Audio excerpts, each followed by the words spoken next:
আসসালামু আলাইকুম রহমতুল্লাহ। প্রিয় দর্শকবৃন্দ, আপনাদের সবাইকে স্বাগতম জানাচ্ছি।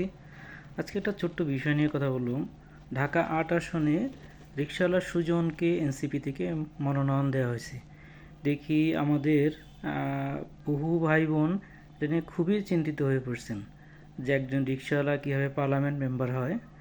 তো আমি তাদেরকে একটু বলবো, এটা নিয়ে আসলে এত টেনশন করার কিছু নাই। জনগণ ভোট দিলে তো এমপি হতেই পারে।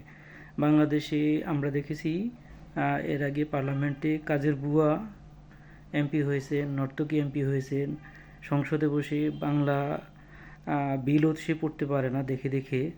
আবার হলো মানে গান বাজনা হয়েছে বাংলাদেশের সংসদে। সেটা যদি হতে পারে, একজন রিকশাওয়ালা যে জুলাইয়ের চেতনা বহন করে সে এমপি হলে তো কোনো সমস্যা নাই। তাছাড়া ওই আসনে ইনকিলাব মঞ্চ থেকে আমাদের প্রিয় হাদি ভাই আছেন, বাংলাদেশের একজন বড় চান্দা ভাই আমাদের মির্জা আব্বাস সাহেব আছেন ওই আসনে, অ্যাজ ওয়েল অ্যাজ জামাত থেকেও একজন শক্ত প্রার্থী দেওয়া হয়েছে।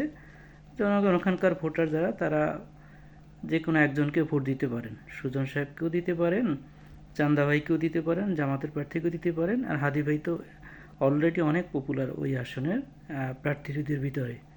তো আমরা আশা করি আসলে এই ব্যাপারটা নিয়ে এত বেশি চর্চা করার কিছু নয়, এত বেশি ওরি হওয়ার কিছু নয়।